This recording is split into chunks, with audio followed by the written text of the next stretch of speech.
පිංගතුනේ මුළු ලෝකයේ පුරාම මහා භයානක වසංගතයක් පැතිරමින් යන කාලයක්. කොහොමද අපි ධර්මය තුළින් අපේ ජීවිතය සකස් කරගන්න. මෙවැනි අවස්ථාවක මෙවැනි ව්‍යසනයක කොහොමද අපි ධර්මය තුළින් අපේ ජීවිතය ආරක්ෂා කරගන්න. අප්‍රමාදීව ධර්මයෙන් අපි ආරක්ෂාවක් හදාගන්නේ කොහොමද. අපි මෙන්න මේ කාරණා අද මේ ධර්ම දේශනාව තුළ විස්තර ඇතුව කතා කරන්න බලාපොරොත්තු වෙනවා. මොකද අපි පිරිත ගැන වුණා. සමාජ සමහර වෙලාවට කෙනෙක් හිතන්න පුළුවන්න්නේ අපි බුදුන් අදිනවන අපිට ලෙඩ හැදෙන්නේ. අපි පිරිත් කියනවා. අපි පිරිත් පැම්බීල තියෙනවා. වත්තට ගෙදරට පිරිත් පැන් ඉස්සොත් අපිට ලෙඩෙන්නේ. එතකොට මේ වගේ පිරිත ගැනවේවා ධර්මය ගැනවේවා තුනුරුවන් ගැනවේවා එවැනි ධර්මයෙන් එහා ගිය වැරදි දුෘෂ්ටි මතවාද දරා ගැනීම තුළ ධර්මය ගැනම සමහරලාට සමාජ හැල්ලුවට පත්වන්න පුළුවන්කම තියෙන. එනිසා පිංහතුනේ සැබෑ ලෙසම ධර්මය කියන්නේ මොකක්ද. මේ ධර්මයෙන් ආරක්ෂාව ආශිර්වාද ලැබෙන්නේ කොයි විදිහටද. අපි සමහර වෙලාවට හිතන්ගන්න මේ ධර්මය කියන්නේ සමහරු ලෙඩත් දුකක් වුණහම. බෝධි පූජාවක් තියන්න ගිහිල්ලා. එතනින් බලාපොරොත්තු වෙන්නේ බෝධීන් වහන්සේ තමන්ගේ ලෙඩ ටික සනීප කරලදේ. එක්ක ගෙදර කරදරයක් වුණාව දැන් බලන්න ඔබ බෝධයක් ළඟ ගිහින් ඔය නිතර බෝධි පූජා තියෙන බෝධීන් වහන්සේ නමක් ළඟ චුට්ටක් නිවිහැනහිල්ලේ ඒ වටේ චුට්ටක් ඇවිදල බලන්න මිනිස්සු කියන දේවල් බෝධි පූජා පොත් තියාගෙන ඔහේ තමන් අර පොත බලාගෙන කවි ටිකක් කියලා බුදුගුණ ටිකක් කියලා ඔවුන්ගේ ප්‍රාර්ථනා දිහා නිකන් හිමීට ආගෙනින් එක්කො විභාගයක් පාස් කරලා දෙන්න නඩුවක් දිනවල දෙන්න දුවගේ එක්ක දුවට දරුවෙක් ලබල දෙන්න එක්කො මොකක් හරි විවාහය හොඳ නැත්නං ඒ දෙන්නව අයින් කරලා දෙන්න ඉඩමක් මොකක් හරි නය වෙලා තියෙනවනම් මේ ඉඩ මේ ප්‍රශ්නි විසඳල දෙන්න තමන්ට දියුණුව හදල දෙන්න විභාග පාස් කරගන්න එදකොට සාමාන්‍ය සමාජය තුළ තියෙන මේ මිනිස්සුන්ගේ ඕනෑ පාකම් ප්‍රශ්න ගැටලු කෙලෙස් සහිත දේවල් මේව තමයි බොහෝ පිරිසක් බෝධි පූජාවක් තියලා බෝධීන් වහන්සේකින් ප්‍රාර්ථනා කරන්න. එතකොට ඒ තුළ අවසානය මේවා ඉෂ්ට නොවෙනකොට ඔන්න බනින්ට පටන්න කෝ අපි බෝධි පූජාතිබ කෝ අපිට බැලවා කෝ බුදු හාන්දුර අපිට බැලවා අපි දවස් 7ක් එකතිකට බෝධි පූජාතිබ්බා දවස් 21ක් බෝධි පූජාතිබ්බා කිරියාහාරත් පූජ කරා කෝ අපිට බැලවා එතකොට බලන්න මේ ධර්මය හරියට අර සර්පය නැට්ටිං ඇල්ලුව වගේ බුදුරජාණන් වහන්සේ අලගත් දූපම කියෙන සූත්‍ර පෙන්නවා ධර්මය අල්ලන්න ඕනේ හරි තැනී. ධර්මය වැරදි විදිහට ඇල්ලුවට පස්සේ ඒ ධර්මයෙන්ම මොකද එයා ඊට පස්සේ ධර්මයට ගරහන ධර්මයට බනිනවා ධර්මයට නින්දා කරනවා ධර්මය හැසිරෙන අයටත් බනින්න පටන්ගන්න. ඒක විපාකයක් හැටියට තමන්ට විශාල අකුසල් ගොඩක් අවසාන රැස් වෙලා තමන් පිහිට පතාගෙන ගිය දේට ගරහ කිරීම තුළම නොදැනුවත්ත තමන් ලොකු අකුසල් රැස් කරගන්න කෙනෙක් බවට පත්වෙන. ඒ නිසා පිංහතුනි අපි බෝධි පූජාවක් තියන්නේ මේ බෝධීන් වහන්සේ ගැන සිතූ පැතුූ සම්පත් ලබාදින මහා හාස්කමක් ආශ්චර්ය දෙයක් නෙමේ. අපේ බුදුරජාණන් වහන්සේට බුදුවෙන්න සෙවන දුන්නි බෝධීන් වහන්සේ දැන් බලන්න බෝධි පූජාව කාර්තයම තේරුම් ගම විස්සරලා. හැම බුදු කෙනෙක්ම පාරමී ධර්ම සම්පූර්ණ කරලා බුද්ධත්වයට පත්වෙන ඒ ආත්මේ මවකුසින් බිහිවෙන කොටමයි වජිරාසනය ලඟින් ඒ බුදුරජාණන් වහන්සේලා වෙනුවෙන් බෝ අංකුරේ පහළවෙන්. කකුසඳ බෝසතාණන් වහන්සේ මවකුසින් බිහිවෙන කොටම මහරි බෝධී බෝ අංකුරේ වජිරාසනය ළඟින් පැනනැග්ගා. කෝනාගමන බෝසතාණන් වහන්සේ පාරමී සම්පූර්ණ කරලා බුදුවෙන ආත්මය මවකුසින් බිහිවෙනකොටම නුග බෝධී බෝධීන් වහන්සේ වජිරාසනය ළඟින් පැනනැග්ග. කාශ්‍යප බෝසතාණන් වහන්සේ මවකුසින් බිහිවෙනකොට දිමුල් බෝධී බෝධීන් වහන්සේ වජිරාසනය ළඟින් පැනනැග්ග. ඔබත් මම සරණගිය අපේ ගෞතම බුදුරජාණන් වහන්සේ පාරමී සම්පූර්ණ කරලා එදා පින්වන්ත මහාමායා දේවිය කුසින් ලුම්මිනි සල්වනේ ලෝකයට බිහිවෙච්ච මොහොතෙමයි අපි අහලතිනො සහජාත වස්තු පහළ වනා කියලා. එදා උන්වහන්සේ පින්වන්ත මෑණියන්ගේ කුසින් ලෝකෙට බිහිවෙනකොටම වජිරාසනය ළඟින් ඇසතු බෝධී බෝවංකුරේ පහළ වුණ. අපේ බෝසතාණන් වහන්සේ වසර 29ක් රාජ කුමාරයෙක් හැටියට ගිහි ජීවිතය ගත කර. රම්මේ සුරම්මේ සුභ මාලිගා අතහැරලා සියලු සැප සම්පත් අතහැරලා විමුක්තියක් පිණිස වසර 29දී තමයි මහා අභිනිෂ්ක්‍රමණය කරන්න. උන්වහන්සේ අවුරුදු 6කට ආසන්න කාලයක් දුෂ්කර ක්‍රියා කරලා ශරීරයට අනේක විධ දුක් පීඩා දෙමින් අරිය පර්යේෂණයක යෙදුණා. අවසානයේ සුජාතාවගේ කිරිපිඩු දානේ වළඳලා සොත්තිය බමුණාදීපු කුසතන මිටියටත් අරගෙන එදා ඇසතු බෝධීන් වහන්සේ අභියසට පැමිණෙනකොට උන්වහන්සේගේ වයස හරියටම අවුරුදු 35යි. ඒ වෙනකොට උන්වහන්සේ වෙනුවෙන් පහළ වෙච්ච බෝධීන් වහන්සේගේ වයසත් හරියටම අවුරුදු 35යි. ඒ බෝධි සෙවනේ තමයි නැගෙනහිර දිසාවට මුහුණලා කුසතන මත වැඩ ඉඳලා රාත්‍රී පළවෙනියාමි පුබ්බේ නිවාසානුස්සති ඥානෙ, රාත්‍රී දෙවනියාමි චතුප්පාත ඥානෙ, රාත්‍රී තුන්වෙනියාමි පටිච්ච සමුප්පාදය අනුලෝම ප්‍රතිලෝම වශයෙන් විමසලා අවසන් වෙනවා සමගම හිමිදිරි උදෑසන අරුණෝදයක් සමගම හිත කෙලෙසුන්ගෙන් මිදිලා සම්මා සම්බුද්ධත්වයට පත්වෙන. ඊළඟට අපේ බුදුරජාණන් වහන්සේ බුදු වෙලා සතියක් බෝධි මූලේම විමුක්තිසුව විඳමින් වැඩ සිටිය. ඔන්න බෝධි පූජාවක් තියෙන ඔබ සිහි කළ යුතු කාරණාවය. උන්වහන්සේ බුදු වෙලා මේ බෝධි මූලයේ තමයි දස බිම්බරක් මාර සේනා පරාජය කරේ. පුබ්බේ නිවාසානුස්සති ඥානෙ, චුතෝප්පාත ඥානෙ, ආසවක්්‍ය ඥානෙ ඇතිකරගෙන පටිච්ච සමුපාදය අනුලෝම ප්‍රතිලෝම වශයෙන් විමසුවේ බෝධි මූලේ. උන්වහන්සේ බුදු වෙලා විමුක්තිස්ව විඳමින් සතියක් බෝධි මූලේ වැඩ සිටිය. ඒ සති අවසානය අහසට පැන නැගලා දෙව් බමුන්ගේ සැකදුරු කරන්න යමාමහ පෙළහර පෑව. බුදු කෙනෙකුට පමණක් කළ හැකි අසිරිමත්ම ප්‍රාතිහාරය යමාමහ පෙළහර පෑවා බෝධීන් වහන්සේට ඉහළ අහසේ. දෙවනි සතිය බුද්ධත්වයෙන් දෙවනි සතියම බෝධීන් වහන්සේට නේත්‍ර පූජාවකින් පූජා පැවැත්තු. දැන් බලන්න ඒ ප්‍රතිපක්ති පූජාව. දැන් අපි නම් සාමාන්‍ය අපිට පැන් කලයක් අරගෙන මේ බෝධීන් වහන්සේ වට අගාතාවක් කියලා ගිහිල්ලා පැන් කලේ වක් කරන එක. ඊළඟට බෝමලුව අතුගාලා සුද්ධ කරලා මල් ටිකක් පූජ කරන එක. බෝධීන් වහන්සේට සුවඳ පූජාවක් සුවන්දුන් ටිකක් අරගෙනෙක් හඳුන් කුරු ටිකක් පත්තු කළ වටේ බුදුගුණ කියාගෙන යනේ. මේවා සාමාන්‍ය අපිට සරල දේවල්. සාමාන්‍ය බෝධි පූජා හිතන්න පැය භාගයක් විනාඩි 45ක් උපරිම පැයක් කියලා හිතා. අපේ බුදුරජාණන් වහන්සේ බුදු වෙලා දෙවනි සතියෙම සතියක් එකම ඉරියව්වෙන් බෝධීන් වහන්සේ දෙස බලාගෙන ඇසිපිය නොහෙලා නේත්‍ර පූජාවකින් පූජාවක් පැවැත්තු. අනිමිස්ස ලෝචන පූජාව. එතකොට මෙන්න මේ කාරණා නිසා උන්වහන්සේට බුදුවෙන්න සෙවන දුන්න බුද්ධත්වයට පත්වනේ බෝධීන් වහන්සේ සෙවනේ. ඒ බෝධී බුදු වෙලා සතියක් විමුක්තිසුව විඳමින් වැඩ සිටිය බුද්ධ ස්පර්ශයෙන් පූජනීයත්වයට පත් වුණ. බුදුරජාණන් වහන්සේ සතියක් නේත්‍ර පූජාවකින් බෝධීන් වහන්සේට පූජා පැවැත්තුව. මෙන්න මේ කාරණා එක්ක මම සරණගේ බුදුරජාණන් වහන්සේට බුදුවෙන්න සෙවනදුව. ඒ බෝධීන් වහන්සේට මගේ වන්දනාව පූජා වේවා කියලා අන්න ඒ අරමුණෙන් තමයි බෝධීන් වහන්සේට පූජා පවත්වන්න. ඒ අරන්න බෝධීන් වහන්සේට දරුවෙක් ලබල දෙන්න කියලවත් විභාග පාස් කරල දෙන්න කියලාවත් නඩුවක් දිනවන්න කියලවත් එක්ක ඉඩකඩම් ප්‍රශ්නයක් පවුල් ප්‍රශ්නයක් මේ වගේ දේවල් මිනිස්සුන්ගේ ජීවිතය අසරණකම තමයි මිනිස්සුන්ට ප්‍රශ්නයනවා ගැටලුවෙනවා කරතරෙනවා විපත්වෙනවා ඒ එන කරදර විපත් ඉදිරියේ තමන්ගේ දුක කියාගෙන ගිහිල බෝධීන් වහන්සේ ඉදිරියේ මිනිස්සු ඒදේ කියනවා. හැබැයි සමහර වෙලාවල්වලට මිනිස්සු හරියට බෝධී පූජා තියල බෝධීන් වහන්සේට වන්දනා කරලා පිරිත් හැබැයි එතන පළවෙනියට තියෙන්න්න ඕන අවංකත්තේ.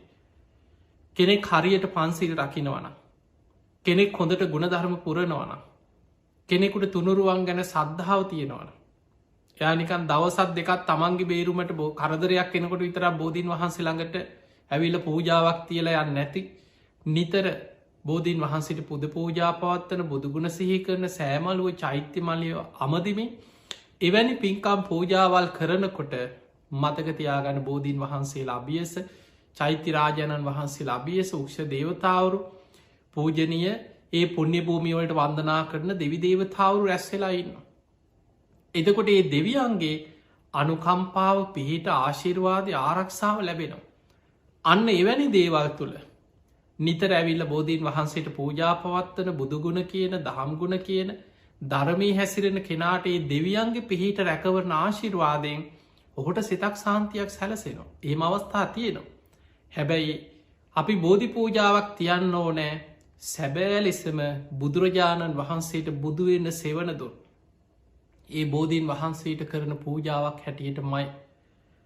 අපේ චේතනාව අරමුණ වෙනස් වුනාට පස්සේ දැම්බලන්න අපි භාවනා කරන්න ඕන මොකටද කියල ඔබ හිතන්. ඇයි කෙනෙක් භාවනා කරන්න. ධර්මය තුළ බුදුරජාණන් වහන්සේ පෙන්නුවේ නිවන් අරමුණු කරගෙන. ධර්මාවබෝධය අරමුණු කරගෙන. සසරදුකින් මිදීම අරමුණු කරගෙන. අන්න භාවනාව ඉලක්කේ.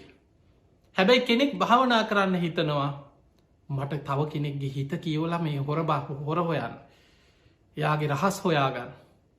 අහසිං යන්න පුළුවන් වුණු මට මැජික් පෙන්න්න පුළුවන් වුණු ඔය වගේ කොච්චර ඉන්නවද. සමහරයි සමහර දරු නොදන්නකමට අපි ළඟ හාන්දුරනේ මේ භාවනා කරලා මට මෙහෙම පුළුවන් වෙයිද මට මේ වගේ හැකියාවක් කරන්න පුළුවන් වෙයිද. එහෙම ඇවි ලහන දරුව ඉන්න අපි ළඟට. ඔහුට ධර්මය ඉගෙන ගන්නවත් භාවන කියන්න මොකක්ද ඒ මොකවත්න මේ අවශ්‍ය වෙන්නේ භාවනා කරලා මොනවාහරි විශේෂ දෙයක් තමන්ට ඇති කරගෙන ඒකෙන් අනිත් අය පහත් කරන්න තමන්ට සමාජි කැපිලපෙන්න මටත් මෙහෙම දෙයක් පුළුවන් කියලා සමාජයට පෙන්නන්න ඒ අරමුණුවලින් එෙන ඉන්න නැතුව නෙමේ. ඒ නිසා පිංහතුනි අපි හරියට තේරුම් ගන්නට ඕනෑ පිරිත් කිව්වත් පිරිතේ තියෙන ආශිර්වාද මොකක්ද කියලා හරියට තේරුම් ගන්න ඕන. දැන් අපි හිතමු පිරිත මේ පිරිත කියලා කියන්නේ බුදුරජාණන් වහන්සේගේ බුද්ධ දේශනා. පළවෙනිම දේ තමයි පිරිත් පොතේ තියෙන පිරිත් දේශනා දිහා ඔබ හොඳට හොයල බලන්. ඒ දේශනාවල පළවෙනිම ඉලක්කේ බුදුරජාණන් වහන්සේගේ 84,000ක ධර්මස්කන්ධය ගත්තා. ඒ දේශනාවල මුල්ම ඉලක්කේ තමයි සංසාරදුකින් එතර කිරීම. චතුරාරි සත්‍ය අවබෝධය නිවන්න අවබෝධය. බුදු හාදුරන්ගේ ශ්‍රාවක ඇයි අපි තෙරුවන් සරණයන්. ගිහි ශ්‍රාවකයක් ගැන හිතන් ඔබ තිසරණ සහිත පන්සිල් සමාදන් වෙනවා. ඕක අර්ථය දන්න කියෙන් කී දෙනාද කියලා ඔබම හොයල බල. අපි නිකං පුරුද්ධට පුංචි කාලෙ දන් කියපු නිසා පන්සිල්ගන්න බුද්ධන් සරණං ගච්ඡාමි දම්මන් සරණං ගච්ඡාමි කියලා තෙරුවන් සරණ යනවා පන්සිල් සමාදන් වෙනවා. හැබැයි බොහෝ දෙනෙ දන්නේ නෑ මොනුවද අපි මේ සමාදන්නුනේ. මතකතියාගන්න ඒ අපි සමාදන්න වනේ සෝතාපත්ති අංග 4. පළවෙනිම ඉලක්කේ සෝවාන් ඵලයට පත්වීම. අන්න ඒ පළවෙනි ඉලක්ක මේක අනුපුබ්බ සික්ඛා අනුපුබ්බ කිරියා අනුපුබ්බ ප්‍රතිපදා. පිළිවලින් අවබෝධය පැත්තට යන ධර්මයක් මේ. සෝවාන් වෙච්ච ශ්‍රාවකයකුට ඇතිවෙනවා බුද්ධය අවිච්චා ප්‍රසාදය. එයා බුදුරජාණන් වහන්සේ ගැන අචල සද්ධාවකින් යුක්තයි. ධම්මේ අවිච්චා ප්‍රසාදයට ධර්මය ගැන අචල සද්ධාවකින් යුක්තයි. සංඝය අවිච්චා ප්‍රසාදය එයා ශ්‍රාවක සංඝයා ගැන අචල සද්ධාවකින් යුක්තයි. ආර්ය කාන්ත සීලේ පන්සිල් සමාදන් වෙලා පන්සිල් රකින ගිහි කෙනෙක් නම් ඒ සීලේ තුළයා දිවිහිමියන්ගේ ශික්ෂාපද ආරක්ෂා කරන ආර්ය කාන්ත සීලෙ පිහිටපු කෙනෙක් වෙනවා සෝවාන් වෙද්දී. එතකොට සාමාන්‍ය සෝවාන්වීම පිණිස මහන්සිගන්න බුදුන් සරණ යන ගිහි ශ්‍රාවකයාගේ අරමුණ තමයි මං කොහොම හරි පළවෙනිම ඉලක්ක මං ආර්යෂ්ඨායක මාර්ගයට පැමිණෙනවා. සෝතාපන්න කැන ආර්යෂ්ඨායක මාර්ගයට පැමිණීම මම කොහොම හරි සෝවාන් වෙන. ඒ පිණිසයා බුද්ධන් සරණං ගච්ඡාමි දම්මන් සරණං ගච්ඡාමි සංඝං සරණං ගච්ඡාමි ဒ ුතියම්පි තතියම්පි තුන් වතාවක්ම තුනුරුවන් ගැන අධිෂ්ඨානයෙන් සරණ යනවා. උතුම් පංචසීලෙ පිහිටනවා මම මේ ශික්ෂාපද කොහොම හරි රැකගන්න. ඒ තමයි සෝතාපට්ටි අංග 4 සමාදන් වෙන්නේ. එතකොට අපි මේ විදිහට මේ ධර්මය ගැන හරි නිරවුල් දැනුමක් තිබුණු. බොහෝ දෙනෙකුට පේන්නේ බණ අහනවා ගොඩාක් බණ අහනවා. අපිට පේනවා රටපුරා ධර්ම දේශනා දහම් පින්කං වන්දනාවල් කොච්චර මිනිස්සු එකතු වෙලා බණහනවාද. හැබැයි ගොඩාක් දෙනෙක් සමහර බණහැවට සමහරු බුදුගුණ ටික ඉතිපිසෝ ගාථාව කටපාඩමින් කියයි. හැබැයි බුදුගුණ නමේ විස්තර කරන්න කිවොත් ඒක අර්ථය දන්න. ඒ නිසා මතක තියාගන්න අපි පිරිත් කියනකොට බුදුන් වදිනකොට මේ පිරිතක ආශිර්වාදයක් ලබනකොට අපි සැබෑ ලෙසම ඒ ගැන දැනුමක් අවබෝධයක් ඇතිකරගත යුතුයි. අන්න එතකොටයි අපිට ඒක ප්‍රතිඵල ලබන්න පුළුවන්කම තියෙන. පිංහතුනේ මේ දේශනාතර දැන් අපි ගමු රතන සූත්‍රය. මේ කරදර විපත් වසංගතයනකොට. අපිට නිතර මහන්න ලැබෙන දෙයක් තමයි විශාලා මහනුවර තුම්බිය ඇතිවෙච්ච වෙලාව. බුදුරජාණන් වහන්සේ මහරහතන් වහන්සේලා සමඟ වැඩම කරලා රතන සූට්‍ර දේශනා කරලා විශාලා මහනුවර තුම්බිය දුරුුණ. ඒ බුද්ධ බලයෙන් ධම්ම බලයෙන් සංග බල බුද්ධ ආඥාවක්කේ පිහිටවන් අධිෂ්ඨානය. ඊළඟට ගංගානන් ගඟෙන් පැන්කර පිරිත් පැන් එකක් අරගෙන බුද්ධ හාමුදුරගේ පාත්තරයට ඒක පෙරලා ආනන්ද හාන්දුරන්ට දෙනවා ආනන්ද බුද්ධ අධිෂ්ඨානයෙන් ධම්ම සංග කියන තුනුරුවන්ගේ අධිෂ්ඨානය බුදුරජාණන් වහන්සේගේ ශ්‍රී හස්තේම අධිෂ්ඨාන කරලා දෙනවා ආනන්ද නගරි ප්‍රාකාර වලලු තුන වටා යමින් නගරයට පිරිත් පැන්හෙන්. එතකොට මෙන්න මේ සිදුවීන් එක්ක අපි රතන සූත්‍රයේ මේ ආශීර්වාදය අපි බලාපොරොත්තු වෙන. අපි මේකත් එක් අපි පැහැදිලිව තේරුම් ගන්න ඕනෑ දේශනාවල අපි දන්නවා දැන් ගිරිමානන්ද සූට්‍ර ගත්තෝ. අපි ලෙඩවු නහම සමහරුන්ට ගිරිමානන්ද සූට්‍ර කියනවා. කෙනෙක් හිතෙන්න්න පුළුවන් බොහෝ දෙනෙ හිතාගගන්න යා ලෙඩ වෙලාන පිරිට්ටිකක් කියවන්න ඕන. ගිරිමානන්ද සූට්‍ර කිවොත් හරියයි. යා ලෙඩ වෙලානම් පිරිට්ටික කාමුදුරු කෙනෙක් අරගෙන පිරිට්ටිකක් කියවන්න. ඕකට හොඳ බෞද්ධංග පිරිත් ඕකට හරියන්න ගිරිමානන්ද සූට්‍ර. එතකොට ඔය වගේ අපි ඒ පිරිත් දේශනා ගැන අපි කියනවා ඔබහල ඇති ඕන තරම්. මතක තියාගන්න ගිරිමානන්ද අපි මේ එකින් එක ඉස්සල පැහැදිලි කරගන්න. ගිරිමානන්ද දේශනාව තියෙන්නේ ගිරිමානන්ද කියන ස්වාමීන් වහන්සේ ලෙඩ වුණා ගිලං වුණා. උන්වහන්සේ හොඳට නිරෝගීව ඉන්න කාලෙ දස සංඥා පුරුදු කරපු කෙනෙ. උන්වහන්සේ ලෙඩවෙච්ච වෙලාව ආනන්ද හාන්දුරු බුදුරජාණන් වහන්සේ ළඟට ඇවිල්ල කියන ස්වාමීනි භාග්‍යතුන් වහන්සාර ගිරිමානන්ද භික්ෂුව බොහෝ ගිලං වෙලා ලෙඩ වෙලා උන්වහන්සේ බොහොම අසාධ්‍යයි. බුදුරජාණන් වහන්සේ වදල ආනන්ද එහෙමනං ඔබ මෙන්න මේ දස සංඥා හොඳට අහගන්න මතක තියාගන්න ධාරණය කරගන්න. ඔබ ගිරිමානන්ද භික්ෂුව ඉදිරියට ගිහිල්ල මේ ගැන සිහි කරන්න කියන්න. ආනන්ද හාන්දුරන්ට බුදුරජාණන් වහන්සේ මේ දස සංඥා ගැන කියලදුන්. ඒ ගිරිමානන්ද හාන්දුරු කාලයක් පුරුදු කරපුදේ. අනිත්‍ය සංඥා අනත්ත සංඥා ආදීනව සංඥා අසුභ සංඥා පහන සංඥා විරාග සංඥා නිරෝධ සංඥා සබ්බලෝකයේ අනබිරත සංඥා සබ්බ සංකාරයේසු අනිච්ච සංඥා ආනාපාන සති මේ වගේ භාවනා ක්‍රම ගාන භාවනා ක්‍රම 10ක් තියෙන. මේ භාවනා 10ම හොඳට විස්තර කරලා මේ භාවනා ක්‍රම 10ම හොඳට විස්තර කරලා තේරුම් ගත්තොත් ඔබට තේරෙනවා මේ තුළ තියෙන්නේ තනිකරම ධර්මාවබෝධය නිවන අරමුණු කරගෙන දේශනා කරපු භාවනා 10ක් තියෙන. අනිත්‍ය සංඥාව මේ පංචුපාදානස්කන්දය ගැන අනිත්‍ය වසයෙන් භාවනා වඩන හැටි. අනත්ත සංඥා අනාත්මයි මම මගේ ආත්මය කියලා මේ කිසි දෙයක් තමන්ගේ වසගේ පවත්වන්න බෑ. අනාත්ම වසේ බලන හැටි මේ පංච උපාදානස්කන්දේ ආයතනහය අනාත්ම වසයෙන් බලන හැටි. අසුභ වසේ මේ ශරීරයේ තියෙන දෙතිස් කුණුප කොටස් බෙද බෙදා අසුභ වසේ මෙනෙහි කරන හැටි. ඔය ආදීනව සංඥල්ලෙ මේ ශරීරයට හැදෙන ලෙඩරෝග කොයි තරන් ලෙඩ හැදෙන කයක්ද කියල මේ රෝග පීඩා හටගන්න ශරීරෙස්ස භාව. එතකොට මෙන්න මේ වගේ භාවනා 10ක් මේ 10 ආනන්ද හාමුදුරු හොඳට අහලා මතකතියාගෙන අර ගිලන් වෙලා හිටපු ගිරිමානන්ද ස්වාමීන් වහන්සේ ළඟට ගිහිල්ලා දස සංඥා ගැන කිව්වා. තථාගතයන් වහන්සේ මේ දස සංඥා ඔබට කියන්න කියලා බුදුරජාණන් වහන්සේ දේශනා කරා කිය. ගිරිමානන්ද හාමුදුරු වැදගෙන හොඳට අහගෙන හිටිය. තමන් වඩපු ගුණ ධර්ම. ඒ තුළ හිත පිහිටිය හිත වැඩුණ. ඒත් එක්කම රෝගයේ යටපත් වෙලා උන්වහන්සේ සුවපත් වුණ.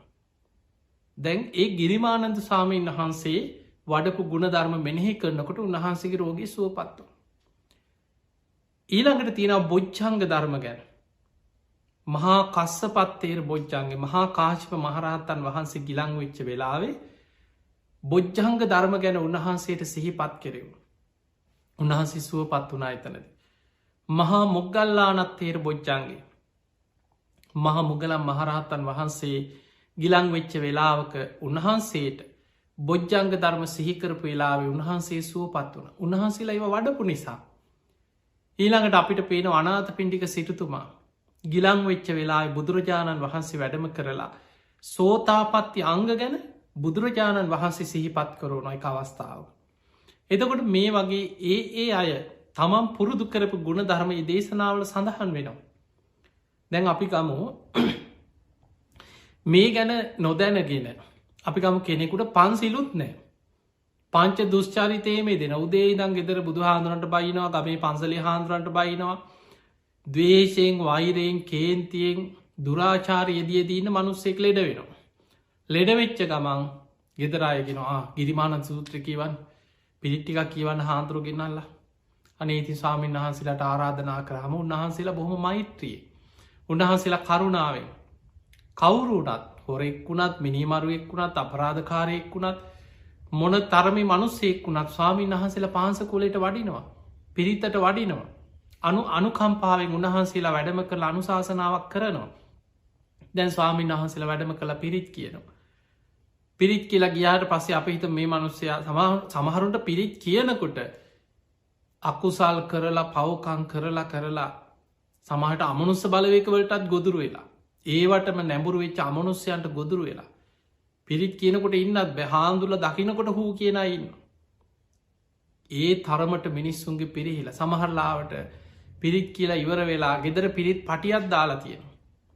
අන්තිමට බයින කෝ ප්‍රතිපල අපි පිරිතුත් දාලා තිබ පැයි 24ෙන් පිරිත්දාල් හාමුදුරුවත් ගෙනහල පිරිත් කිව මේ පිරිත් නූලකුත් බැන්ද කෝ ප්‍රතිඵල පිංහතුනී මතකතියාගන්න ඔබ තුළ ධර්මය තමන් තුළ පිහිටන්න නම් අර කලයක් මුණින් හරවලා කලේට වතුරවක් කලා කෝ වතුර කිය අහනවා වගේ ඔබ තුළ මතක තියාගන්න ධර්මය ඔබට ප්‍රතිඵල ලබා දෙන්නේ ඔබ ප්‍රතිඵල ලබන්න සුදුසු මට්ටමේ ගුණධර්ම ඇතු වාසයකරු.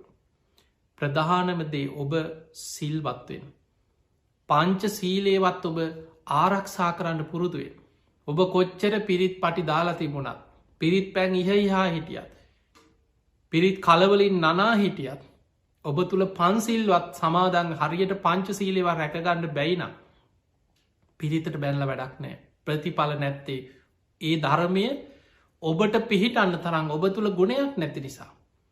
අන්නේ නිසා ගෙවල් වල දැන්වත් දැන් අපිට කරදර බාධා විපත් එනකොට දැන් මනුස්සයකුට කෙනෙකුට සමහරලාවට නිකං ධර්මය කියති තේරෙන් නැති කෙනාට කරදර විපත් එනකොට බයට හරි තේරෙනවා. දැන් අපි දන්න සමහරු තරුණ කාලේ ඔහේ ධර්මයට බයිනවා පන්සලට බයිනවා හාන්දුරන්ට බයිනොව මොන බණද කියලාහනවා. හැබැයි ලෙඩ වෙලා වයසට යනකොට සමහරු වයසට යනකොට තරුණ කාලි මැදි වයසි ඔහේ කේලං කිය අකුසල් කර පවකං කර පංච දුෂ්චරිතය මේ දීන්න ඉන්න බොහෝ දෙනේ. හැබැයි වයසට යනකොට තමන්ගේ වයසේ සමානය දකිනවා. එකට ගමේ හිටපු අය ඒ කාලි ගමේ මුල්ම කාලෙ හිටපු යාලු දැන් හැමෝම් වයසට ගිහිල්ලා එක්කෙනා දෙන්න දැන් ලෙඩ වෙලා මැරෙනවා. ආරංචි වෙනවා අන්න අසවලා මැරිලා සිරිපාලක් නැති වෙලා. අන්න සුමන දාසක් නැති වෙලා. අන්න අසවලත් මැරිලා. තමන්ගේ වයසේ අය මැරෙනකොට පෙට්ටිවලින් උත්සගෙන සොහොනට ගෙනියනවා දකිනකොට හිතට බයක් ඇතිගෙනවා ඊළඟට කාටද දැන් ඊළඟට මටද දන්නේ මමට ලෙඩින් ඉන්නේ අරයත් නැති වුණා මෙයත් නැති වුණ අන්න එතකොට සමහරුන්ට පන්සල මතක්කෙන අමාරුවෙන් හැරමිටි ගහගෙන හරිට පස්සේ සිල්ඩෙත් දක් ඇනගෙන පන්සලටය මෙහෙම පන්සලට ගිහිල සමහරුන්ට බණහන්න තියා ඉඳගන්නවත් බැකොන්ද රිදෙනවා කකුල් දෙක තියාගෙන ඉන්න විදිහක් නෑ ධනිශ්‍රී දෙනවා බණ කියනකොටම නින්ද යනවා බුදුන් අදින්න ගියත් නින්ද යනවා. මෙහෙම තමයි බොහෝ දෙනෙක් උපාසක අම්මලා උපාසක චරිත ගත්තොත් අභ්‍යන්තරයේ බොහෝ පිරිසක් ධර්මය අල්ලන්නේ ඇත්තටම ධර්මය අවබෝධ කරන්න අදහසකින් නෙමෙයි. අඩුම ගානේ දැන් හරි දැන් අපිට පේනවා මේ ලෝකයේ පුරා මොන තරම් සමහරු හිතාගෙන හිටිය විද්‍යාව තමයි ලෝකෙ දියුණුමද කරන්න බැරි දෙයක් නෑ. ඕන දෙයක් කරන්න පුළුවන්. ග්‍රහලෝකවල පදිංචි කරන්න උත්සාහ කරපු අයට අද තමන්ගේ ගෙයින් එලියට බැහැගන්න බැරුව. මනුස්සෙක් එක ගිහිලා කතා කරන්න බැරුව කටවලුත් වහගෙන දොරෝලුත් අහගෙන රටවලුත් වහලා ගෙවල්වලට වෙලා හැංගිලා ඉන්න මට්ටමට අද පත් වෙලා තිය. එනිසා පිංහතුනි මේ ජීවිතය දිහා ආපස්සට හොඳට හිතන්න හිතලා ඔබ ධර්මය දියුණු කරන්න. ඔබ ධර්මය දියුණු කරොත් ඔබ තුළ ධර්මය පිහිටන්න පටන්ගන්න. බුදුරජාණන් වහන්සේගේ ධර්මය හරියට තේරුම් ගන්න. බුදු හාන්දුරක අවස්ථාවක පෙන්නනවා මෙන්න මේ උපමාදක හොඳට හිතන්නක එදකොට ඔබට තේරුම් ගන්න පුළුවන්. බුදුරජාණන් වහන්සේ වදාලා සංගාටි කන්න කියලා සූට දේශනාවක පෙන්නවා. එත එක අර්ථය තමයි සිවුරු කොනේ එල්ලි යාම සංගාටි කන්න කිය. බුදුරජාණන් වහන්සේ වදාලා මහනෙනි භික්ෂුවක් ඉන්නවා. මම විදිහටම සිවුරු පොරවන්න පුරුදුවෙන් ඔන්න බුදුහාන්දුර විදිහටම සිවුර පොරවන්න පුරුදුවෙන්. බුදුරජාණන් වහන්සේ සිරිපා තබමින් වඩිනකොට ඒ විදිහටම ඇවිදින්නත් පුරුදු වෙනවා. බුදුහාදුරුව සිරිපතුල් තියෙන හැටි උන්වහන්සේ වඩින ආකාරය බලාගෙන පුරුදුවෙන්. බුදුහාන්දුරුව විදිහට සිවුර පොරෝගෙන බුදුරජාණන් වහන්සේ සිරිපතුල් තියෙන විදිහ බලාගෙන බුදුහාන්දුරන්ගේ සිවුරෙ කොනක එල්ලිලා පැත්තකින් සිවුරෙත් අයිනකින් අල්ලගෙන ඇගේ ගෑවි නොගෑවි බුදුහාන්දුරු සමගින්ම ළඟින්ම එනවා. බුදුරජාණන් වහන්සේ වදාළ මහනෙන මං විදිහට සිවුරු පෙරෙව්වත්. තතාගතයන් වහන්සේ ඇගේ ගෑවි නොගෑවි ළඟින්ම ආවත් බුදුහාන්දුරුව සිරිපතුල් තියෙන විදිහ බලාගෙන අඩිය තියතියා පස්සෙම් ආවත් එයාගේ හිතේ ධර්මය නැත්නම්. එයා ධර්මය දියුණු කරන්නේ නැත්නම්. එයා ධර්මය අවබෝධ කරන්න අවංක උත්සාහයක් ගන්න නැත්නම්. එයා බුදු හාදුරන්ට වඩා ගොඩාක් දුරින් ඉන්න කෙනෙ. එයාට බුදුන් දකින්න බෑකිව. ඒනම් අපිට පේනවා අපි බොරුවට උපාසක චරිත රඟපෑව කියලා. පැවිද්ද වනත් එහෙමයි සිවුරු පොරෝගත්ත කියලා. භික්‍ෂු චරිත රඟපෑවට මේ ධර්මය ප්‍රතිඵල ගන්න බෑ. ගියන්ටත් එකයි පැවිද්දන්ටත අපි කාටත් එකයි. අවංකව ධර්මය දියුණු කරනවන. ධර්මාවබෝධයට අවශ්‍ය ගුණ ධර්ම අපි තුළ වඩනවන අන්න ධර්මී ප්‍රතිඵල ලැබෙනවා. ඊළඟට බුදුරජාණන් වහන්සේ වදාලා මහනෙන යමෙක් ඉන්නවා යොදුම් ගානක් ඇත. එයා බුදු හාන්දුරුව දැකලත් නෑ. හැබැයි බුද්ධ දේශනාව අහලා එයා කල්පනා කරනවා මං කොහොමහරි අප්‍රමාදීව සිරඩකිනවා. මං සද්ධාව දියුණු කරනවා. මං අකුසල්වලින් වලකිනවා පුංචි වරදේ පවා බිය දකිනවා. සබ්බ පාපස්සා කරන සියලු පාපි අකුසල්වලින් වලකිනවා. කුසලස් උප සම්පදා පුළුවන් තරම් පින් කරනවා කුසල් වඩනවා ධර්මයේ දියුණු කරන්න උත්සාහයක් ගන්න. සචිත්ත පරියෝදපන තමන්ගේ හිතේ හටගන්න රාග දේශ මෝහ ඉරිසියා මාන්න කුහකකම් මේ අකුසල්වල ආදීනව මෙනෙහි කර කර ඒවා හිතෙන් ප්‍රහාණය කරගන්න මහන්සි ගන්න. බුදුරජාණන් වහන්සේ වදලයා යොදුම් ගානක් ඈත හිටියත් මගේ ළඟින්ම ඉන්න කෙනෙ. එයා බුදුන් දකින කෙනෙ. එයා ඇස් දෙකෙන් නොදැක්කට ධර්මයෙන් බුදුන් දකින කෙනෙ. ඔන්න බලන්න බුදුරජාණන් වහන්සේ පැහැදිලියෝ බුදුන් දකින හැටි පෙන්නල දීපු ආකාරය. ඒ නිසා අපි ගෙදර කොයි තරන් පැයි 24ම පිරිත් පටිදාගෙන ගෙදර පටිය දාලා තිබුණා.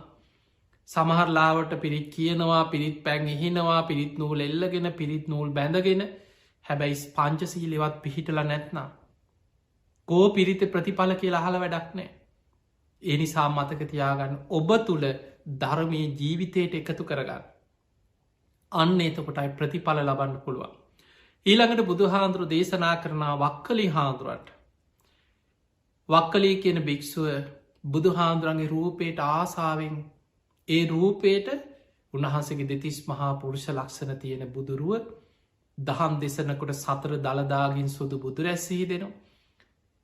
ඒ බුදුහාන්දුරන්ගේ අෂ්ටංග සමන්නාගත බ්‍රහ්මස්වරේ මෙන්න මේවට තමයි පැවිදි වෙලා වැඩිපුර ඇලුම් කරේ බුදුහාන්දුරුව කියන ධර්මය අවබෝධ කරන්න නෙමේ. බුදුහාන්දුරන්ගේ රූපෙ දිහා බලාගෙන කටහඬහන්න උන්වහන්සේ බණ කියන විලාසෙ බලාගෙන අනේ පුදුම කෙනෙක් කියලා බුදු හාමුදුරු දිහාම බලාගෙනන්න. ඔහොම හිටපු වක්කලි හාමුදුරු ලෙඩ වුණ. බුදුරජාණන් වහන්සේ ගිලං වෙච්ච වක්කලි හාමුදුර ළඟට ඇවිලකින වක්කලි හාදුරන් ඇහ වක්කලි දැන් ඔබ ලෙඩ වෙලා ගිලං වෙලා ඔබේ අසනීපෙ කොහොමද කියලා ඇහවා ඉස්සල්ලා ලෙඩේ ගැන ඇහුව. ඉතින් කියන ස්වාමීනි මගේ රෝගයෙන් එන්න වැඩිවීමක් මිසක් අඩුවීමක් නන්නේ එන්න වේදනාව වැඩි වෙනවා. ඊට පස්සේ බුදු හාදුරහන වක්කලේ කායික රෝගයට අමතරව ඔබේ හිතේ දුකක් පීඩාවක් තියෙනවද. අනේ හෙමයි ස්වාමීනි කියෝ. වෙන දමම් බුදු හාමුදුරන්ග දකින්න දවසට වතාවක් දෙවතාවක් එනවා. මට දැම් බොහෝ කාලෙකින් බුදු හාමුදුරුව දකින්න බැරි වුණා මේ ලෙඩ වෙලා එක තැන් වුණට පස්සේ. මං ගොඩාක් හිතේ දුකෙන් ඉන්නේ. අන්න එතනති බුදුරජාණන් වහන්සේ වදාලා කින්තේ වක්කල ඉමිනා පූති කායන දිට්ටේන. වක්කලි ඔබ මේ කුණු ශරීරයක් දිහා බලාගෙන ඉඳල ඇස් දෙකෙන් ඔබට මාව දකින්න බෑ කියෝ. දෙතිස් මහා පුරුෂ ලක්ෂණ තියෙන බුදුරජාණන් වහන්සේගේ බුදුරුව ගැන බුද්ධ කාය ගැන උන්වහන්සේ වක්කලි හාදුරන්ට දේශනා කරන වක්කලින් මේ දෙතිස් මහා පුරුෂ ලක්ෂණ තිබුණත් මේ කුණු ශරීරයක් ලෙඩවෙන වයසට යන ජරාවට පත්වෙන කයක් මේ තියෙන්. ඔබ ඇස් දෙකින් මන්දිහා බලාගෙන හිඳලා ඔබට ඒ තුළින්නම් බුදුන් දකින්න බෑ. වක්කලි ඔබට බුදු හාමුදුරන් හරියට දකින්න අවශ්‍ය නම් යෝ දම්මම් පස්සති සෝමම් පස්සති. ඔබ ධර්මය දකින්න. ඔබට ධර්මය මාව දකින්න පුළුවන් හරියටම. වක්කලි ඔබ ධර්මය දැක්කොත් යෝ දම්මම් පස්සති සෝමම් පස්සති ඔබ මාව දකිනෝ. අන්න එහෙනම් බුදුන් දකින ක්‍රමය. ඒ නිසා පිංහතුනේ අපි පිරිත් කියන්න ඕනෑ බෝධි පූජාතියන්න ඕනෑ. අපි මේ හැම දෙයක්ම කරන්න ඕනෑ අපි යුතුම් සීලේක පිහිටල ගුණේක පිහිටල. ධර්මය අපි තුළ ඇති කරගෙන පිහිටවාගෙන අපි ධර්මය ආරක්ෂාව ආශිරවාද ලබන්න උත්සාහ කරන්න. ඒ නිසා අපි දැක්ක මේ වසංගතයනකොට. මුල්ම කාලෙ ඔබ හිතන්න මීට මාස ගානකට පෙර. මේ රෝගේ වැඩිපුරම අනෙක් රටවල්ලොල චීනය වගේ රටවල්ලින් ආරම්භ වුණ අපි කවුරුද්දන්න. එතකොට ඒ ප්‍රදේශවල තියෙන කාලෙ තමයි අපේ රටේ පලවෙනි රෝගයා දෙන්න වාර්තා වෙනකොට මිනිස්සු හොඳටම බය වෙලා. පෙරුම් කායම් බැඳගෙන සමහරුය බොන්න ගත්තා. නිතර කොත්ත මල්ලි බොන්න අවෂදිය පානේවල් නොයෙක් දේවල් පටන් ගත්තා. ඒ දවස්වල ඔබට මතක ඇති මුල් කාලෙ කොච්චර රතන සූට්‍ර කිවද. හැම පන්සලකම පිරිත් කියනවා. ගෙවල්වල මිනිස්සු පිරිත් කිව්වා. හැබැයි ටික කාලයක් යනකොට එක ටික කාලයයි. එක එහෙමම ඉවර වුණ. ඊට පස්සේ ගානක්කත් නෑ මේ රෝගෙ ලෝක පුරා ව්‍යාප්ත වේගෙන යනකොට ගානක්කත් නෑ හිතුව නෑ අපිට නෑ අන්න අර රට මෙහෙමයි ඒ රට මෙහෙමයි අපිට නෑකයක හිටිය. දැන් රෝග ආයමත් ලංකාපුරා ව්‍යාප්ත වේගෙන යනවා. මේ තුළ දැන් අර පරණයව මතකක් නෑ. දැන් අපි දැක්ක පවුගේ කාලි මොනවා වුණත් පිංහතුනේ කවුරු ඒවා කවුරු කරත් පිරිත් කියනකොට පිරිත් පැන්ටිකක් එහිනකොට මේවට ගරහන බනින එක දේශපාලන කෝනවලින් වෙන්න පුළුවන්. මේවත් එක්ක බොහෝ වෙලාවට මිනිස්සු කොච්චර පව් කරගන්න අකුසල් කරගන්න පිරිසා අපිට සමාජය තුළ දකින්න ලැබෙන. තිය නිසා පින්වතුනේ හිතට එකඟව අවංකව ඔබ ගුණ ධර්ම තුළ පිහිටලා ඔබේ ආරක්ෂාව ධර්මයනුත් ආරක්ෂාව හදාගන්න ගම රෝගයකදි මතකතියාගන්න. ඒ රෝගයෙන් වලකින්න නං කළ යුතු වෛද්‍යවරුන්ගේ උපදෙස් ඒ ආරක්ෂණ ක්‍රමතියෙන්. බුදුරජාණන් වහන්සගේ ධර්මී පැහැදිලිව බුදු හාන්දුරුව පෙනම් මග හැරීමෙන් ප්‍රහාණය කළ යුතු ආශ්‍රව කියලා සබ්භාසව සූත්‍රයේ මේ කෙලෙස් ප්‍රහාණය කරන්න නම් ආශ්‍රව ප්‍රහාණය කරන කෙනා සමහර අවස්ථා තියෙනවා ඒවා මග හැරල යන්න ඕන. තැන්ගොන්න බුදු හාන්දුරුව පෙන්න්නනවා තනි අලිය ඉන්න පාරක් තියෙන. මේ අලිය ඉන්න තනි පාරේ. කෙනෙක් කියන ඔය පාරි අලිය ඉන්නවා යන්න එපා. එයා කියන නෑ මං පිරිත් කියාගෙන යන්නේ. මං රතන සූත්‍ර කියාගෙන යන මට ගහ අලියෙක් නෑ කියල යනවා. දැන් අලිය ගැහුවොත් කවුද වැරදි රතන සූත්‍රද වැරදි. බුදු හාන්දුරුද වැරදි. ඒවා මගහැරීමෙන් ප්‍රහාණය කළ යුතු ආශ්‍රම. ඊළඟට කටු සහිත මාර්ග කවරු හරි කියන මේකේ කටු වලවල් තියෙනවා. මේකේ මොනහරි අනතුරු තියන මේ පාර යන්න එපා. ඊළඟට උල් තියෙනවා කටු තියෙනවා බොරුවලවල් කපල තියෙනවා. කෙනෙක් කියන නෑ මං වැටෙන්නේ මං මේ හරියට මේ පන්සිල් සමාදන් වෙලා මං උදෙත් පන්සිල් ගත්තා මං පිරිත් කියන කෙනෙක් මං ගෙදර තුන් සූත්‍ර කියන කෙනෙක් මට කරදරයක් වෙන්න නෑ කියලා යනවා. ගිහින් අනතුරේ වැටුනොත් බුදු හාමුදුරුවනේ මේ වැරදි. ඒ නිසා ඒවා මගහැරීමෙන් ප්‍රහාණය කළ යුතු ආශ්‍රව ධර්මය වෙනම කොටසක් තිනවා සබ්භාසව සූත්‍රය අනතුරු සහිත තැන් මගහරින් මගහැරීමෙන් ප්‍රහාණය කරන්න. ඒ වගේ මේ වසංගතයේදී ප්‍රධාන වසයෙන් මතකතියාගන්න ඔබ ඔබේ ආරක්ෂා මේ ලෝකයේ තුළ වෛද්‍යවරු මේ හැමෝම මේ ගැන පර්යේෂණ කරන සියලු දෙනාම දැනුන්දීලා තියෙනවා මේ වෛරස් එක බලෙන් ඇවිල්ල ඔබේ ඇඟට රිංගනවනේ මේ ඔබ ගෙදර ඉන්නකොට කොහේ අද තියෙන වෛරස් එකක් ඇවිල්ලා දොරෙන් ඇවිල්ලා ජනේලෙන් ඇවිල්ලා ඔබේ කොහෙන් හරි ඇඟට රිංග ගන්නව නෙමේ. ඒ නිසා ඔබ එලියට යනකොට නිවසින් එලියට යනකොට ඔබේ මුහුණු ආවරණයේ මුකාවරණ පැළදගන්න එක. නිතර අත්සෝදනයක විසබීජනාසක භාවිතා කළත් පිරිසිදු කරගන්න එක. මේ වගේ ඒ රෝගෙන් ආරක්ෂාවෙන ක්‍රම තියෙනවා. ඒවා ඔබ අනුගමනය කරන්න නැතුව ඔබ පිරිට්ටිකක් ඉතරක් කියලා පිරිද්දාල ලෙඩේ හැදුනට පස්සේ පිරිතට බැල්ල වැඩක් නෑ. එනිසා මතකතයක් පිරිත් කියන්න පිරිත කියන්නේ තුනුරුවන්ගේ ආශිර්වාද. හැබැයි ඒ ආශිර්වාදයක් එක්කම ඔබ නිවරදි සෞඛ්‍ය පුරුදු පිළිපදී. දැන් හිතන්න බුදු හාන්දුරුව ලෙඩ වුණාද නැද්ද. බුදුරජාණන් වහන්සේත් ලෙඩ වුණා එහනම් අපි ලෙඩ නොවන්න විදිහක් නෑ. බුදුරජාණන් වහන්සේටත් හිසේ කැක්කුමක් ඇති වුණ. බුදු හාදුරන්ටත් කොන්ද අමාරුවක් තිබිල තිනක බුද්ධ දේශනාවල තියෙනවා. අපේ බුදුරජාණන් වහන්සේ පිරිනිවන් පාන්න වඩිනකොට. උන්වහන්සේ බේලුව ගමේ වස් සමාදන් වෙනකොට මාරාන්තික බඩේ අමාරුවක් වැලතුනාකි. බඩේ අමාරු වේදනා එක සාමාන්‍ය බඩයම මාරාන්තික බඩේ අමාරුවක් කියල මහා පරණිබ්භාන සූට්‍ර පෙන්න්න. අවසානි බුදුහාන්දුරු පිරිනිවන් පාන වඩින ගමන කලන්තෙ හැදෙනවා කීප වතාව. ආනන්ද කලන්තේ පිපාසයි. ඉක්මනට ආසනයක් පනවන්න කියන. අපිට ඒ වගේ දේශනා ගොඩක හම්බෙනවා. බුදු හාදුරුවන්ට ධර්මී පාලින් කැන ලෝහිත පක්කන්දිකාරෝගේ ලේත් සමඟ බඩේලියගයා කියන පිරිනිවන් පාන වඩින ගමන කීප වතාව. එතකොට ලේත් සමග යනෝකයන් උන්වහන්සගේ බඩවැල්වල තුවාල හැදිල තියෙනවා නේද. ඒ නිසාන ලේ යන්නේ. එතකොට අපිට පේනවා දැන් සාරිපුත්ත හාන්දුරු ප්‍රඥාවන්තයන්ගෙන් අක්ටයි. උන්වහන්සේටත් කර්මජ රෝගයක් හැටියට බඩය අමාරුවක් තිබ්බ. විටිං විට බලවත් වුණ සාරිපුත්ත හාන්දුරු පිරිනිවන් පානකොට ඒ රෝග වැඩි වෙලා ලේ වමන යනවා ලේ බඩේලියන. චුන්ද හාන්දුරු තමයි උපස්ථාන කරේ. එහෙනම් අපිට පේනවා බුදුහාන්දුරන්ගේ ශාසනී රහතන් වහන්සේ ලෙඩවුන් නැද්ද. ලෙඩ වෙලාම පිරිනිවන් පෑ පූතිගත්ති සාන්දුරු එක ගාථාවාහල රහත් වෙන්න පින තිබුණට මුළු ඇගේම තුවාල දාලා ඒ තුවාල පැසවල සැරව ගලල කොච්චර දුක්වින්දද. ඒ නිසා මතකතියාගන්න අපි කවුරුත් දරාගෙන ඉන්න ලෙඩවෙන කයක් ජරාවට පත්වෙන ශරීරයක්.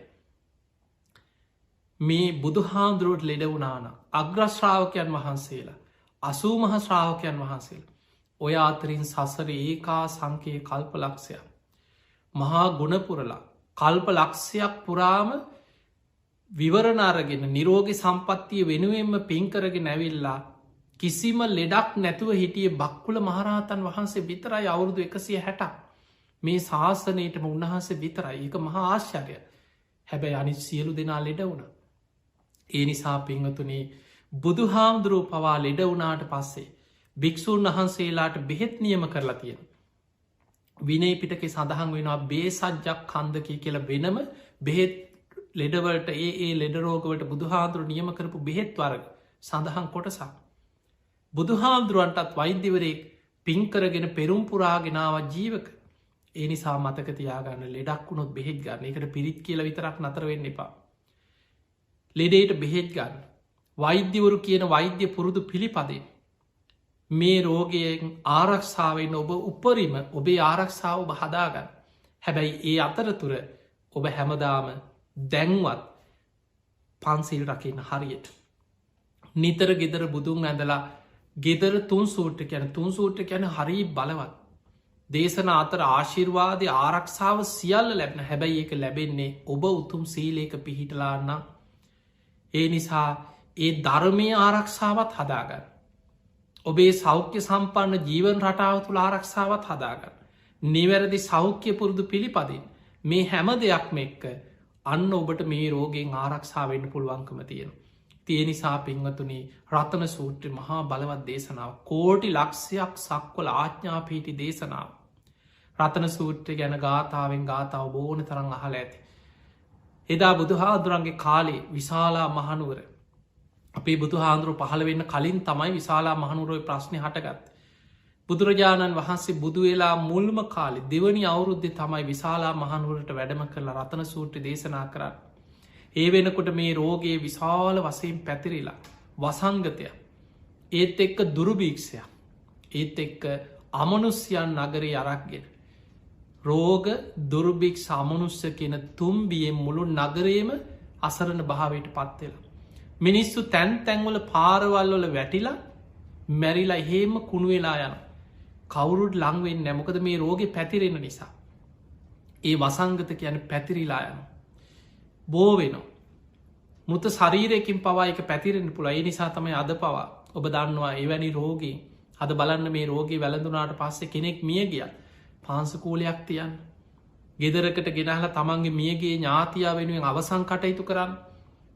අඩුගාන හෝගේ මූුණ බලල ඒ වගේ කටයුත් අවසං ගෞරවයක් දක්වන්න ඒ කිසි දෙයක් කරන්න පුළුවන්කමක් නෑ ඉක්මනින් ගෙහිල්ල පුච්චලා ඔහු ඇඳගෙන හිටපු ඇඳුම් මේ සියල් පුළුස්සල ඔබ දකිනවා ඒ විදිහට ඒ කටයුතු අවසන් කරන්න මේ රෝගේ පැතිරීමේ අවධානමක් තියෙන නිසා.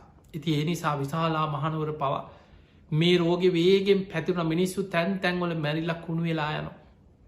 තවත් රෝගෙ පැතිරෙනවා. මේ මලකුණුවල දුර්ගන්ධය පැතිරෙනකොට අමනුස්්‍යයෝ නගර අරක් ගත්ත. මිනිස්සු ගෙවල්වල බයෙන් තැති ගැනීමෙන් විශාල පිරිසක් අසරණ වෙලා රෝගී වෙලා.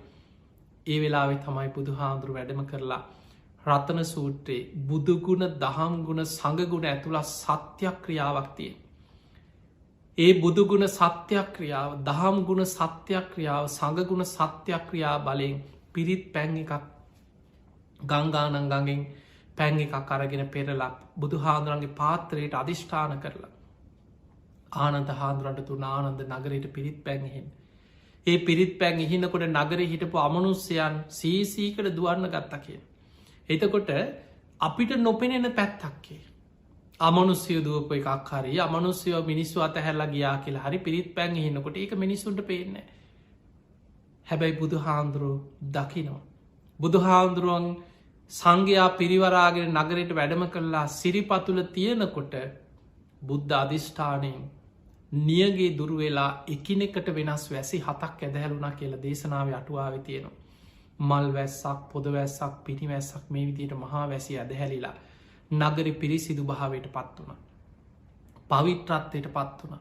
මේ පිරිතේ ධර්මය මහා ආශිර්වාදයක් තියෙන හැබැයි ඒක ලබන්න නම් ඔබත් ඒ ධර්මය තුළ පිහිට දැම් බලන්න අපි අපේ රටේ දළදා මාලිගාවේ පෙරහැරට පෙර දළදා වහන්සේ වඩම්මනකොට මහා වැසි වැදහැලිල නගර පිරිසිදෙනවා.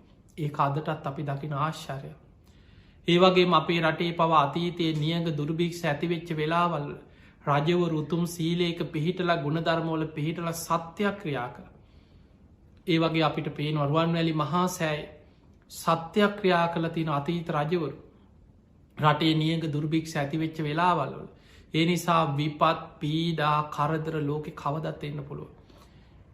ඒ කරදර විපත් එනකොට ඒවැන් ආරක්ෂාවෙන්න නම් ඔබ ඒ කටයුතු ගුණ ධර්මවල පිහිටල ධර්මය පිහිටලා පිරිතේ ආශිර්වාදය ලබාගන්නවා වගේ මේ සෞඛ්‍ය පුරුදු ඒ සියල්ල පිළිපදේ.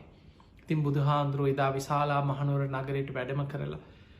ඒ රතන සූට දේශනාව දේශනා කරද්දි කෝටි ලක්ෂයක් සක්වල දෙව් බමුන් අහසි පිරිලා ඉතිරිලා ඒ බුද්ධ ආඥාව ධර්මය ආඥාව සංඝ ආඥාව පිළිගත්ත කිය. රතන සූට්‍රයේ පළවෙනි දෙවනි ගාථා දෙකෙන් තියෙන්නේ දෙවියන්ට ආරාධනා කරලා. බුදුහාන්දුරුව දෙවියන්ගෙන් ඉල්ලීමක් කරනවා. මේ මනුස්ස වර්ගයා ගැන මෛත්‍රී සිත ඇති කරගන්න. මෙත්තං කරෝත මානුසියා පජාය. දිවාච රත්තෝච හරන්තිය බලින් තස්මාහිනේ රක්ක තප්ප මත්තා. මේ මිනිස්සුන්ග දවල් රෑ දෙකේම මේ මනුස්්‍යයන් ගැන මෛත්‍රයේ සිත ඇතිකරගෙන මේ නගරවාසී මේ මනුස්්‍යයන් ආරක්ෂා කරන්න කියලා දෙවියන්ගේ ආශිර්වාදය ආරක්ෂාව මේ නගරවාසීන්ටත් ලබා දෙන්න කියලා බුදු හාමුදුරුව රතන සූට දේශනා කරන්න. ඒ දේශනාවේ හැම ගාථාවක මෙතනින් පස්සෙ තියෙන බුදුගුණ දහංගුණ සඟගුණ ඇතුළ සත්‍යක්‍රියා. තිය නිසා පෙංහතුනී භාවනාවක් හැටියට ගත්තත්. බුද්ධානුස්සතිය දම්මානුස්සතිය සංගානුස්සතිය මේ කියන අනුස්සති භාවනා වඩන්න පුළුවන් මෙන්න මේ ගාථාවේ තියෙන අර්ථය තේරුම් ගැනීම තුළ. ඒ වගේම ආශිර්වාදයක් හැටියට විශාල ආශිර්වාදයක් රැකවරණය. තිය නිසා මේ වසංගතය පැතිරීගෙන යන කාලෙ අපි දන්න අපේ රටේ මේ වෙනකොට නොඒක් ප්‍රදේශවලින් අපිට හිතාගන්න බැරි විදිහට මේ වසංගතය ව්‍යාප්ත වේගෙන යනවා. නමුත් රටක් වසයෙන් ගත්ත මේක වහල තිබ්බ දැම් බොහෝ දෙනෙක් මේක වහන්න ඒ තුළ කොච්චරනං පිරිසක් පීඩාවට පත්ත මිනිස්සු ගෙවල් වහගෙන හිටිය කියලා කවුරුත් මිනිස්සු කැමති ගෙදරටලා ඉන්න කවුරු අඩිගෙනල්ලා එහෙම සල්ලි දීලා කණ්ඩ දෙන්න එහෙම පුළුවන්කමක්නෑ කොච්චර මිනිස්සු පීඩාවට පත්වෙනවා. යමක්කමක් තියෙන යම් හැකියාවක් තියෙන පිරිසක් විතරක් කාල බීලා ජීවත්තේ. ඒ අතර අහිංසක මිනිස්සු ලක්ෂ ගානක් මිනිස්සු කන්නවත් නැතු. මේ ප්‍රශ්න එනකොට මිනිස්සුන්ට ආර්ථික ප්‍රශ්න එනකොට සෞඛ්‍ය පුරුදු අමතකවේ. දැන් ඔබ හිතන්න දරුවන්ට කන්න නැතුව ගෙදර අඩනකොට ළමයින්ට කන්න දෙයක් නැත්නම් ගෙවල්වල මිනිස්සු දුක්විදිනකොට වේල් දෙක තුනක් කන්න නැතුව ළමයි අඩනකොට ලෙඩේ හැදුනත් කමක් නෑ කියලා අම්මලා කොහෙන් හරි එලියට ගිහිල්ලා කොහෙන් හරි කඩේකට හරි ගිහිල්ලා කඩේ පිළිකන්නෙන් හරි ගිහිල්ලා කොහෙන් හරි කෑමටිකක් හොයාගන්න එලියට යනවා කොච්චර යන්න එපා කිව්වත්. ඒ නිසා මතක තියාගන්න මෙතනදී අපි හැමෝම අපිට පේනවා ලෝකෙ දියුණුම රටවල් පවා මුලදි වහල උත්සාහ කර අඩුගානේ බැරිම තැන ඒ රටවල් විවෘත්ත කරා. තමන්ගේ ආරක්ෂාව හදාගෙන ඒ මුකාවරණ පැළල්දගෙන නිතර අත්සෝදන්න පිරිසිදුවෙන් ආරක්ෂාවෙන් රෝගෙන් ආරක්ෂාව වෙන ගම ඔබ ඉදිනිදා කටයුතු කරගන්න කෙලෙතින් ඒ නිසා අපිට අනාගති අපි දන්නේ නෑ මොන වගේ විපත් තව එන්න මේ වසංගතය විතරක් නෙමේ භූමි කම්පායනවා. නායාම් වෙනවා විශාල ජල ගැලීම් වෙනවා මුහුදුගොඩ ගැලීගෙන මේක තමයි ලෝකෙ ස්භාවය. ලෝකෙම තියෙන්නේ දුකක් මත විපත් ගොඩක් මත අප්‍රමාදීවෙන්. ඒ නිසා අප්‍රමාදීව ගුණධර්ම පුරන් අන්නේ නිසයි බුදුරු පහළ වෙලා අපිට පෙන්ල දෙන්නේ මේ භයානක සංසාරය මිදන්න මහන්සි ගන්න මේක දුකක් කියල. බුදුරජාණන් වහන්සේ පෙන්නපු පළවෙනිම දේ තමයි දුක්කාරය සත මේ කාරය සත්‍යයක් ඉපදීමම දුකක්. ඉපදිච්ච නිසානේද මේ සියලු දුක්ග හැටවලට මේ මිනිස්සු විඳන්නේ. ලෙඩවීම දුකක් වයසට යාම දුකක් සෝක පරිදේව දුක්ක දෝමනස් උපායාස ප්‍රියයන්ගෙන් වෙන්වීම අප්‍රියන් සමඟ එකතුවීම කැමතිදේ නොලැබීම මරණය ඕනමේද දැම්මේ අපි අත්දකින්නේ. ඒ නිසා මේ සියල්ලත් එක්ක මේ ගැඹුරු ධර්මය බුදුරජාණන් වහන්සේ දේශනා කරපු ධර්මය හරය යථාර්ථය තේරුම් අරගෙන ඒ ධර්මය අවබෝධ කරගන්න අදහසින් අවංකව තිසරණ සහිත පන්සිල් සමාදන්වේ. කර්ම පල විශ්වාසය ඇති කරගන්න ලෞකික සම්මාධිට්්‍ය ඇති කරගන්න. අන්න එතකොටයි ඔබට ධර්මය පිහිට ආශිර්වාද ලැබෙන්. ඔබ පිරිත් කියන්නං වාරේ පිරිත් කියලා. ඔබ තුළ පන්සිල්වත් සමාදන් වෙලා ගුණධර්මයක් රකින්න තරන්වත් එහෙම උනන්දුවක් පෝමනාවක් නැතුව. එක්ක සමහරුන්ට පිරිත් කියන්නත් කම්මැලි පිරිත් පටියක් දාලා පටියෙන් ලැබෙයි කියලා හිතන. අන්නේ නිසා මේ වැරදි අඩුපාඩු හදාගන්න දැන්වත් හැදෙන්. ගේ ළඟටම ඇවිල්ල මාරය හතර වටෙන් වට කරලා තිය. මේ රෝගෙක් කොහේ කොයි විදිහට පැතිරිලාද කියලා අපි කවුරුත් දන්න. ඒ නිසා ඔබ නිවසෙන් එලියට යනකොට බඩුවක් ගන්න යනකොට රස්සාාවට යනකොට ඒ හැම වෙලාම මුණ ගැහෙන හැම කෙනෙක් ගැන අපි දන්නේ නෑ කවුරු රෝගියෙද්ද කාතුලින් බෝවේද ඔබ හැම වෙලාම පරිස්සංවෙන්. තව කෙනෙක් එක්ක කතා කරනකොට කෙනෙක් එක්ක ළඟින් ඉන්නකොට ඔබේ පරතරේ තියාගන්න.